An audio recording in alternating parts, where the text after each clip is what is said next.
Hey, everybody. Welcome into the back room. I'm Andy Ostroy. We have the co-founders of the Seneca Project, Tara Setmayer and Michelle Kinney, with us today. We'll chat with them in just a second. But first, thanks for tuning in. We appreciate you listening, and we'd love to hear your comments. So email us at backroomandy@gmail.com and or post on our social media, and we'll read some feedback next time. And if you like the podcast, please rate and review and follow or subscribe, and to be notified every time we post a new episode. So, Tara Setmayer and Michelle Kinney are co-founders of the bipartisan superpac, the Seneca Project. Tara is a former GOP Communications Director on Capitol Hill and most recently served as a senior advisor for the Lincoln Project. She's a political writer and commentator who's appeared on MSNBC and other news outlets, The View, and Real Time with Bill Maher. Her writing has been featured on CNN.com, Bloomberg, The Daily Beast, Cosmopolitan, and NBC.com. In November 2020, she left the Republican Party after Donald Trump refused to concede the election to Joe Biden. And Michelle Kinney previously served as the creative director at the Lincoln Project. She's also a photojournalist, previously served as vice president of WestSide Democrats in New York City, and was publicly elected to the New York County Democratic Committee. Tara, Michelle, welcome back into the back room. Great to be back with you, Andy. Great to be here. Thank you for having us. So lots to talk about. I want to just start off with a macro question before we get into some of the news of the day. So we just passed Trump's first 200 days in office. What are your biggest takeaways, your biggest concerns from this period? I'll let Michelle go first. How much time do you have? I know. Honestly, I mean, the list is very, very, very, very long. I honestly, the biggest takeaway I think is the 30,000 foot view of like, people need to, I don't know when everyone's going to wake up because things are as bad as a fire truck. Sorry, goes past my window. Things are as bad as we told everyone they were going to be, if not worse. A lack of imagination is a very, very dangerous thing. You have to take people at their word. You have to take people at what they're writing down in books called Project 2025. And for something just coming off of the anniversary, 105th anniversary of the 19th Amendment being ratified this week, it is now a mainstream talking point that they want to repeal the 19th Amendment. And that is one of the single greatest indicators of where we are and where we are going. And everyone needs to look at their own lives and the people around them and think, what's coming next? And what can I do to stand between, Donald Trump and the Constitution? And because I listen, we're in trouble. We're in trouble. Yes. As Whoopi Goldberg famously said, you in danger, girl. Yeah. In ghosts.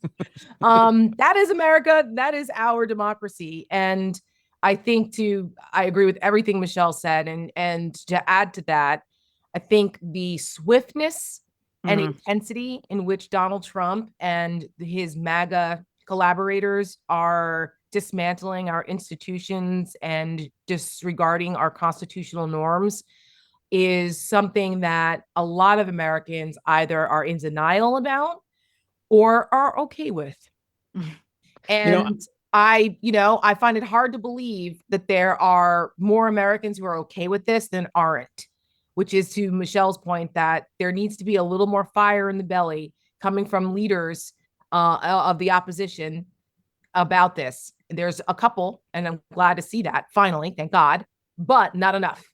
So not nearly enough. Yeah. Well, we know it's interesting on that note. Trump has been solidly underwater now for 2 solid months on his core issues like the economy, inflation, immigration.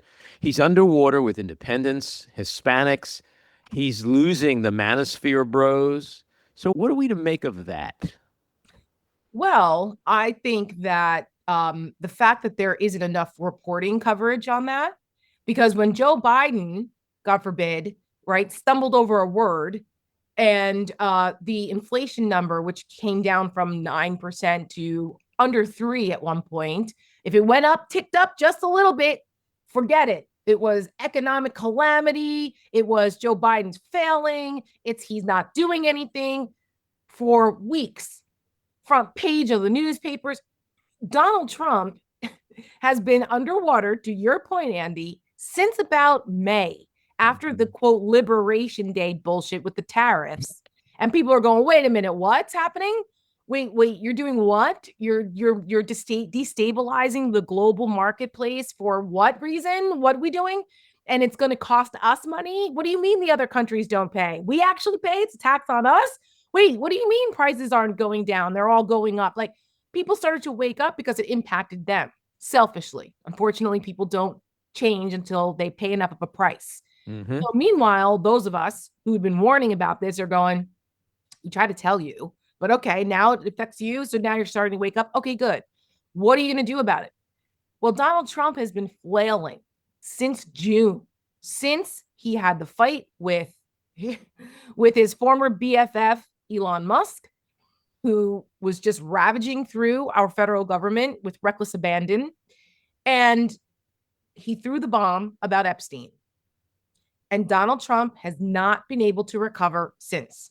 Mm-hmm. And instead, he has been doing all kinds of crazy things to distract from that, whether it was the ICE raids, the National Guard troops in LA, the National Guard troops now in Washington, D.C., terrorizing people, the thrown hastily together diplomatic, whatever you want to call this, with Putin and Ukraine and all these other crazy things to distract from everything you just said, that he's underwater, that his economic policies are unpopular, that the Epstein files are still a thing and people care. That's why he's losing the manosphere.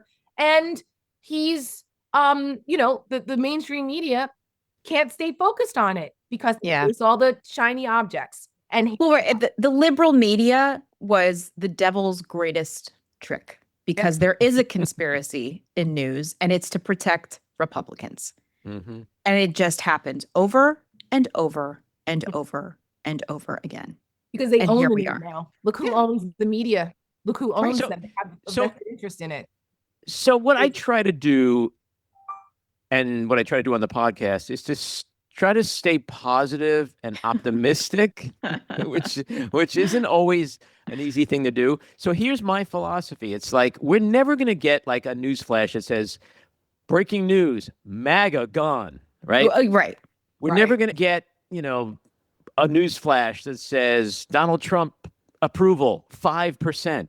So it's about like taking the wins, I guess, where and when we can get them, trying to look through all the, the barrage of insanity that you mentioned, Tara, that's coming at us. I'm convinced there's a job at the White House with the title of Director of Flood the Zone, right? Like there's somebody who gets up in the morning and goes, okay, here's what I'm going to do today. Well, that was Steve Bannon's role in the first administration. And I believe that's Stephen Miller's job now.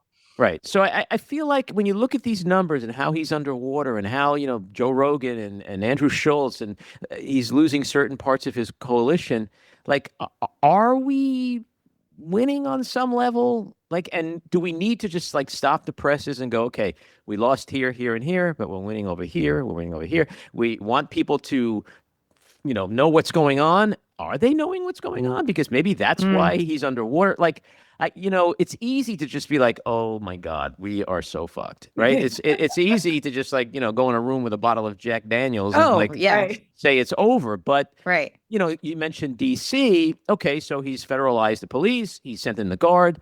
But he also tried to appoint an emergency police commissioner and was smacked down by the courts with that. And Pam Bondi put her tail between her legs and said, okay, fine. And so it's bad. Don't get me wrong. But in order for, I think, all of us to sort of stay a little positive, if we can, is to say, as bad as it is, it could be worse and it will get better. But we have to fight. We have to stay energized and engaged and vote, so I don't know. That's where I come from. It's like, are we ignoring the obvious in front of us because we're all so crazy upset about all the shit that we're seeing? Well, I think there's no guarantee that it will get better because no one's coming to save us, but we are the ones that we have all been waiting for. And I think that's where that converges, right? Is that, we are the ones. We are the ones. And so it's about, at least for me, because like Tara and I mean, I know you too, but like waiting in this stuff all day, every day, 365 days a year.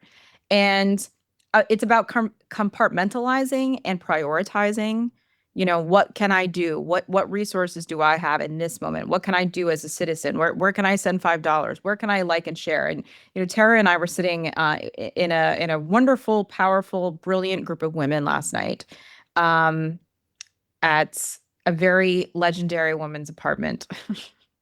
And we were all talking about how, for instance, MAGA and the right have been flooding the zone in terms of communications and building that infrastructure out for years, if not decades. And how far behind we are. And so some of that is just, getting online and starting a podcast. Like, okay, you don't have any money, whatever, just do it anyways. Grab your laptop and a friend and go online and just do something to help the algorithm. Do something, because we're so far behind in the algorithm too.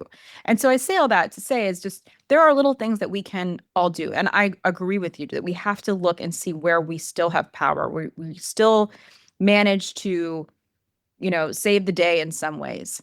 And we have to stay focused on those things, but also not allow that to allow us to go to sleep, because we're looking at the race in Virginia, we're looking at the governor's race in New Jersey, and it's like I think people are asleep or banking on the unpopularity of Donald Trump, that it's gonna bring them across the finish line. And it's like, unless you get up and you do work and you take risks and you keep moving forward, I just we're gonna keep losing. And so to your point, like we have to look at the wins and see how we're winning and what people are doing. I say Gavin Newsom, right? I mean, he's fighting with fire. That's what people want. That is what is inspiring people to be motivated. And this is, Democrats should be taking a page out of his book. I'll give a couple of other examples of where we can say there's good news. Piggybacking off the Gavin Newsom thing, the governor's races in New York and New Jersey and Virginia are really important barometers going into the midterms. The midterms have already started, first of all, and people need to understand that. But the most immediate happening in Jersey and Virginia, this gives people an opportunity to look at what's going on, what are people responding to in those states, because they will set the tone going into the midterms, where all of Congress is up and there's a bunch of other governor's races like in New York that coming up. Like 2026 is really important. That's why Donald Trump is flipping out about mail-in balloting now and going after. That's why this push in Texas with the Texas redistricting mid-decade, which is virtually unheard of unless there's like some kind of emergency, which there's not, other than Donald Trump is scared that Republicans are going to lose power in 2026. So that shows you that there is power in voting. There's power still at the ballot box, which is why they're coming for the process.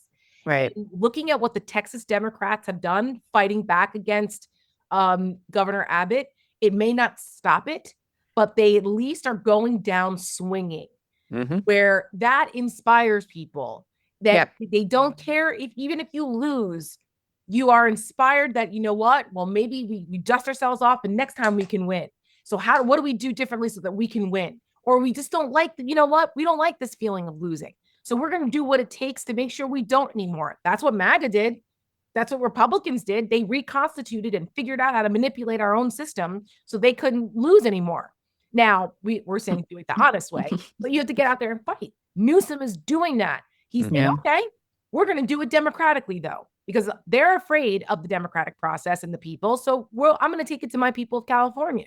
Is it an uphill battle? Yes, but it doesn't matter. It gives people something. We could do this. And if the people of California reject it, that's okay. At least you tried and you're out there fighting fire with fire. So we're seeing some wins in the courts, right? You use the example, Andy, of what happened in Washington. Small victory, but a victory nonetheless. We're seeing what courts are doing as another line of defense here. And that's, again, elections matter. They have consequences because a lot of these people get to choose who's going to be their judges. And that needs to be more emphasized going into the midterms too, that why the Senate matters. Also, what Gavin Newsom is doing shows that governors are the first line of defense The states are the first line of defense against what Absolutely. Max is doing. So pay attention to what's going on in your states. And that gives people something else to look to. And you see more and more people standing up to it. So I think that there are examples here of people to, to grasp onto hope that citizen righteous anger changes things. That's how we change things. That's changed, American policy and in trajectories and other times in history. And it's going to take that again. So let's do it. Yeah. Michelle, you mentioned before about the liberal media, and I couldn't agree more. Yeah. The thing with Newsom, we always hear that Democrats show up to a gunfight with a knife. I don't even think they show up with a knife. I think they show up. It's like a cheese stick. No, not even that. They show up with a moral center. That's what they show up with, earnestness. Right? Yes. So here we have a guy who I think is doing a brilliant job trolling Trump for a lot of reasons. And I just wrote something on Substack today, 5 reasons why what he's doing is really important. But the liberal media, you watch them and they're like, I mean, what is the point of it? Like, I guess, he's gunning for 28 and they completely miss the fight fire with fire thing because that's their fucking default. They can't get out of their way. Forget the fact that he's holding up a mirror saying, you got a problem with what I'm doing? This dude's in the White House. He's running the country. So if I'm crazy or I'm inappropriate, what is he, right? I mean, Dana Perino on Fox was like, that's so inappropriate. It's, for a Fox can't, they're like, for a governor. Like, guys, you're telling us you're admitting it yourself, you idiot. Yeah. The joke is on you. But plus he's also showing us that this is still America and it's still a democracy, and you can mock your president and not end up in a gulag somewhere in El Salvador or worse, right? Well, what he was threatening Gavin Newsom, right, with arrest or something. He's like, "Come and get me." Yeah. Who's doing that? Like, hell yes. Look, I freaking do it. I like the crop of alleged presidential candidates for 28. I think they're all good, fine, experienced people. The Pritzkers, the Whitmers and the Shapiros and the Cooper and Bashir. Like, there's so many of them, but where are they? I don't mean just like once in a while you're doing something or hey, Texas Democrats, come stay in my state. I'm talking about fighting. Right. He is Newsom is the only one doing it, and I believe that the rules have changed. Trump changed the rules of campaigning, of who runs. You can't run like you're running against Reagan in the 80s anymore. Those days are gone. And you can't show up a year before and be like, that's right. La la la. Here, no, it's immediate. I mean, look at what after January 6th, after Donald Trump lost. Despite everything, he was having rallies immediately. And, the networks weren't covering it. But, what I did it for a living at the time, I had to watch all of them. And they were on Right Side Broadcast News. I think it's Brian Glenn's network, which is Marjorie Taylor Greene's boyfriend. I watched almost all of them. And let me tell you what, they were rambling, they were crazy, but people were showing up. And this is why when people were calling him the former guy, I was like, no, he's not. He's coming back. Oh, he's not going to be the nominee. Yes, he is. And he didn't stop for 4 years. And that is what we have to be doing. Like, this is to your point. Yeah. Like we're not running against Reagan anymore. Like, this is a new world with new mediums, and like cable news, they look around wondering why the hell their medium's dying. They're dying. That's right. Because they're not up with the times. Right. You have to play the game you're in. Yeah. You can't play the game that you thought you knew or the game of yesteryear. And because like you said, Andy, the rules have changed and you either adjust and adapt or you die and lose. Right. And so that's what we're facing. And it's been a challenge to get the Democratic That's so polite. Yes. Get the Democratic establishment to understand that. I mean, but another thing that people can look to as a positive is that many independent creators like yourself, like us, like others who are not asking for permission anymore and saying, okay, well, we'll go do it ourselves. And we're building community now from the ground up. And eventually the Democratic establishment will have to catch up. And so do you think they can? There is no more asking for permission. But are they capable? Well, I don't know. Again, it's either you adapt or you die. And in politics, dying is losing. So when you lose power, then maybe, it should be the wake-up call. And, the more people hold up a mirror to the establishment and say, listen, if you can't keep up, maybe it's time to try something else, and let the people usher in the new era of leaders who understand how to play this game and who are in shape, political shape, to take it on. Because that's what it's going to take. Because the other side, MAGA, never stops. No, the most committed wins. And to your point about line. Yeah, absolutely. Absolutely, Tara. Tara's 1,000% right. And, to her point about community, I mean, look at CPAC, how long CPAC has been going on, Turning Point USA, Charlie Kirk's thing for young people. Like these are places and times for people to come together and create even more community, create more content on the ground, share that with their millions of people. They all get drunk and like do whatever with each other. I won't go there. But, these things are crazy. And and they happen several times a year. And it's like, we don't have anything like that. Nope. Yeah. And why don't we? I know. It's not complicated. Time. Here, watch not. this. We're going to break news here. DPAC. Right.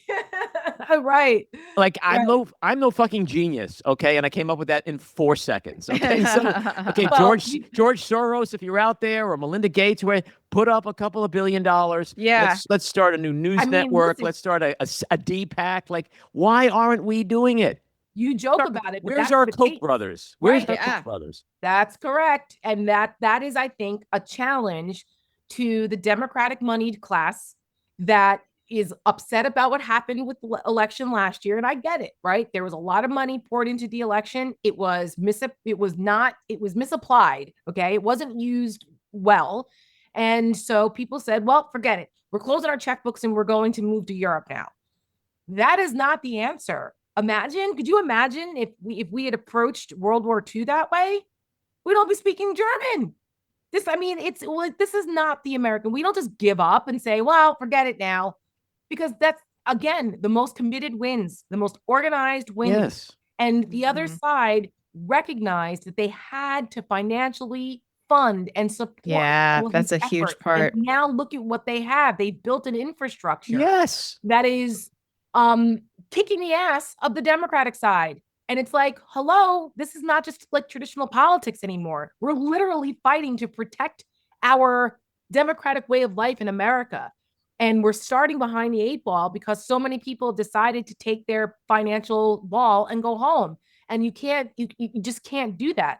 But in spite of that, there are those, the citizen cavalry has to come and do our part, because there is power in numbers and there is power in the righteous anger of the American people. And when you see people marching in the streets in Washington to say, hell no, get your fascist ass. Oh, yeah. We don't want I've really enjoyed that. like the booing that and the yelling. That kind of stuff is it's contagious. Courage is contagious. And so that's why we just can't be discouraged when, if the top down isn't going to get it, then we will do it ourselves, because I don't want to be part of the generation that lost democracy. Do you? I don't. Yeah.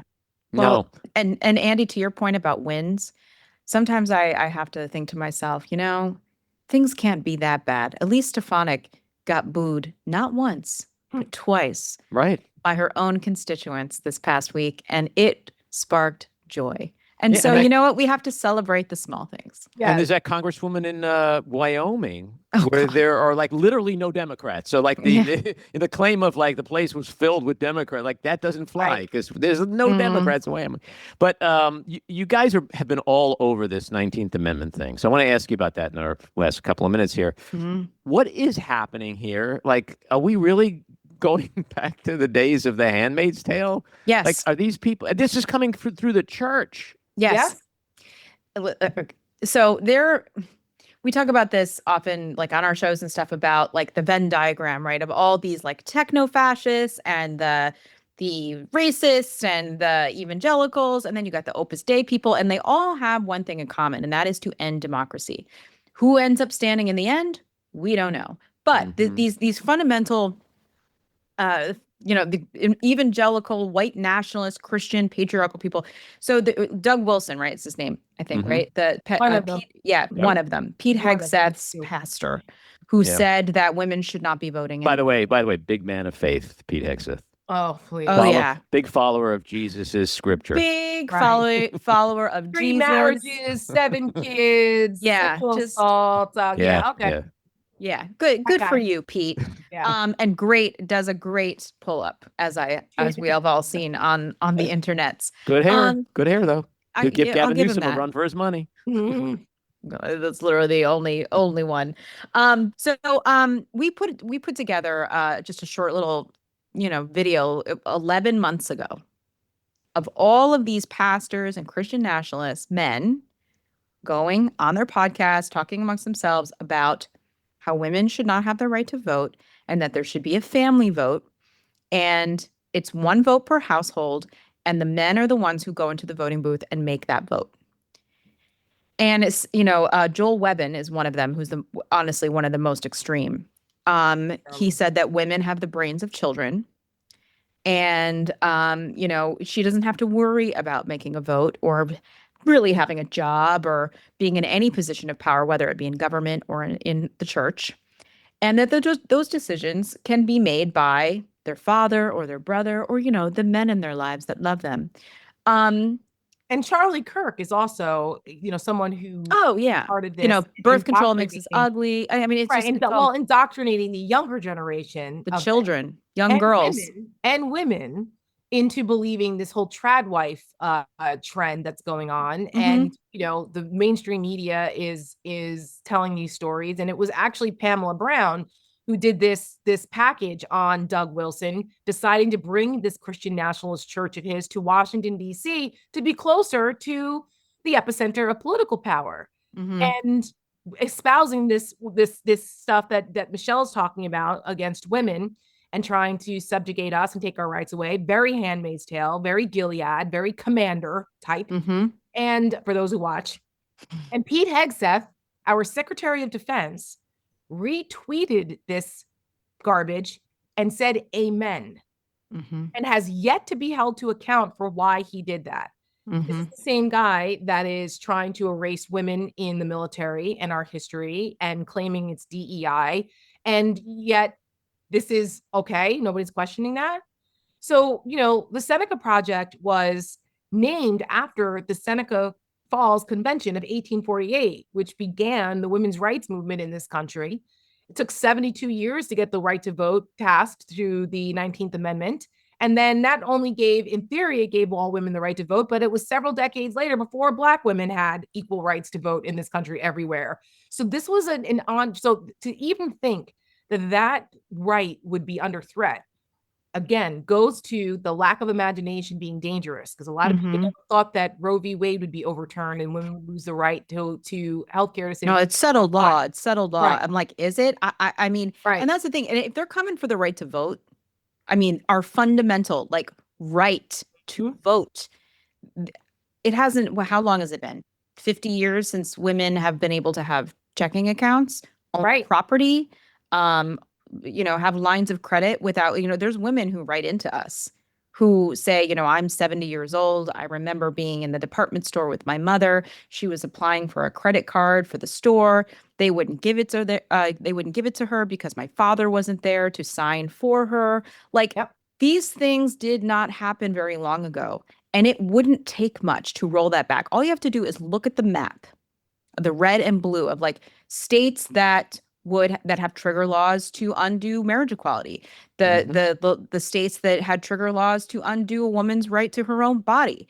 I mean, it's this stuff already in place. When you say trigger laws, they were already in place, just waiting for Roe v. Wade to be overturned, and the laws were triggered in those states. Back to states and governors being first line of defense. Yeah, and listen, we want to keep talking about this, and because we realize that people think that we're being hysterical, but they're telling us. They're telling us like they always do.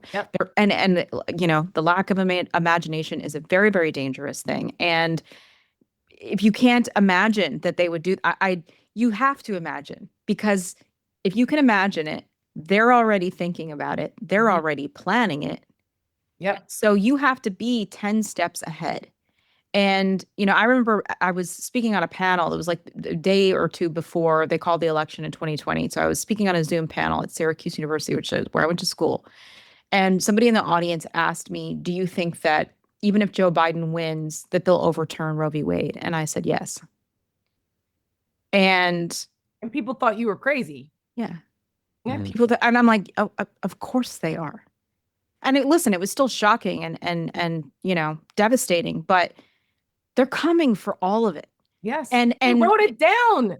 They wrote it down. 5 is the playbook. They wrote it down. They were so arrogant and so confident in that, in their ideology and their potential success of implementing it, that they wrote it down. Mhm. Everything that we're seeing take place was written down 4 years ago.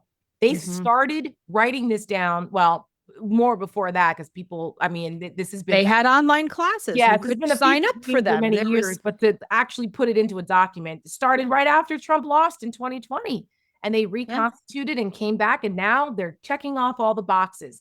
So, for us at the Seneca Project, our whole mission is to inform and galvanize people to take that fear, right, and that outrage into action. And we do it through our content and through our videos and our ads and placing them, because people don't fight for things that they don't understand the value of.